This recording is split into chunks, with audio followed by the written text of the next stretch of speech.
Assalamualaikum warahmatullahi wabarakatuh. Pada kesempatan kali ini, saya akan mempresentasikan mengenai makanan yang halal dan baik menurut Al-Quran dan hadis. Dimulai dari surah Al-Baqarah ayat 168. Pada ayat ini, Ibnu Abbas radhiyallahu anhu berpendapat bahwa surat ini diturunkan dikarenakan satu kaum yang terdiri dari Bani Sa'if, Bani Amir, Bani Khuza'ah, dan Bani Mudid. Bani ini melarang dua jenis makanan yang terdiri dari wasilah dan bahirah. Bahirah adalah unta yang telah melahirkan 5 anak, kemudian anak terakhirnya adalah jantan dan kemudian dibelah telinganya. Sedangkan wasilah adalah domba yang telah beranak 2, kemudian anak terakhirnya adalah jantan dan anak jantannya itu disembahkan kepada berhala sebagai sesembahan. Allah senantiasa menyuruh kita untuk memakan makanan yang halal dan baik, tetapi Allah tidak melarang kita untuk memakan apa yang diharamkan oleh kaum tersebut.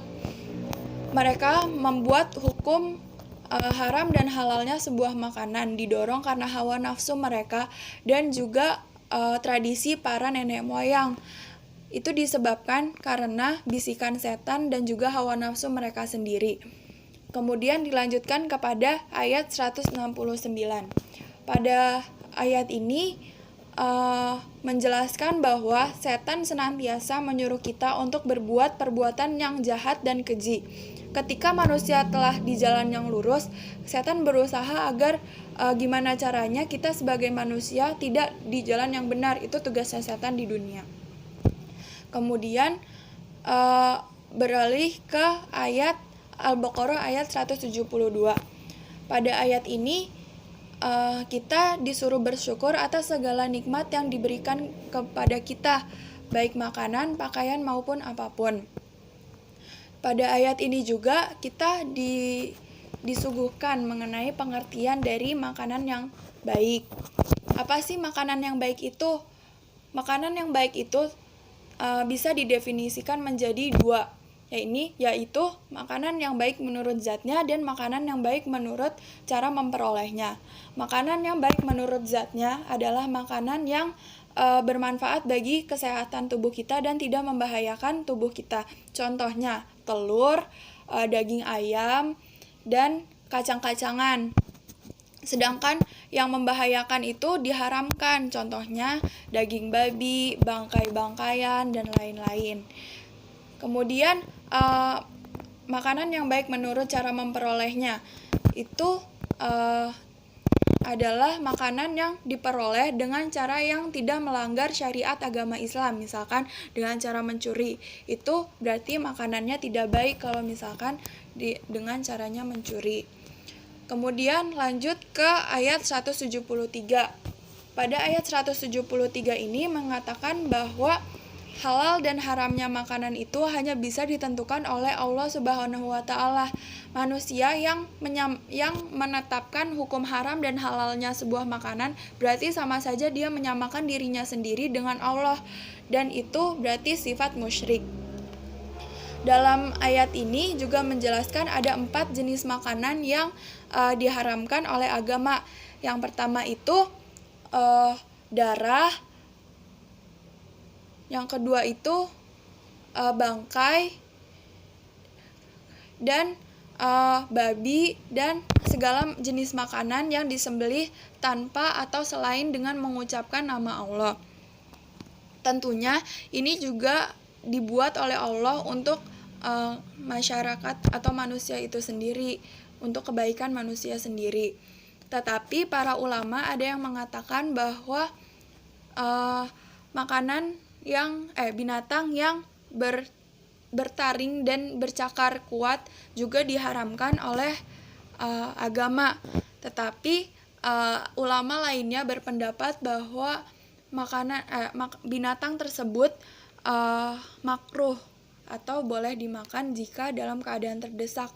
Maksudnya terdesak di sini adalah jika kita tersesat atau sedang berada di sebuah padang pasir yang luas, kemudian tidak ada makanan halal atau makanan yang bisa dimakan selain makanan yang diharamkan tersebut. Tapi kita dibolehkan untuk mengkonsumsi makanan tersebut jika terpaksa. Kemudian lanjut ke hadis riwayat Daud dari Makdi Kariba. Pada hadis ini dijelaskan bahwa himbauan kepada masyarakat dan manusia agar selalu menggunakan Al-Quran, Sunnah, dan hadis sebagai pakuan dalam berhukum Islam dan menetapkan hukum-hukum. Kemudian dilanjutkan ke hadis riwayat Muslim dari Abu Hurairah. Pada hadis ini adalah hukum dasar Islam mengenai halal dan haramnya sebuah makanan. Di hadis ini juga berisi anjuran mengenai membelanjakan sebagian harta yang halal dan tidak membelanjakan harta yang haram. Karena orang yang membelanjakan harta yang halal sama dengan membersihkan dan mensucikan hartanya sendiri. Tetapi orang yang membelanjakan harta mereka yang haram berarti sama saja akan ada malapetaka bagi diri mereka sendiri. Kemudian pada hadis ini dijelaskan juga sebab dikabulkannya doa. Yang pertama, orang itu dalam perjalanan yang jauh, terus kondisi diri mereka yang bersahaja tetapi dengan pakaian kumal dan berdebu. Yang ketiga, mereka berdoa dengan khusyuk dan mantap. Yang keempat, mereka menatap kedua tangan ke langit. Dan yang terakhir, mengkonsumsi makan minuman yang halal dan baik. Oleh karena itu, kita sebagai umat muslim yang taat, sebaiknya kita mengkonsumsi makanan dan diwajibkan mengkonsumsi makanan dan minuman, bahkan pakaian yang halal. Karena segala sesuatu yang tidak halal akan menyebabkan kemunkaran dan menyebabkan malapetaka bagi diri kita sendiri. Allah menciptakan hukum-hukum halal dan haramnya sebuah makanan itu digunakan untuk kebaikan manusia sendiri.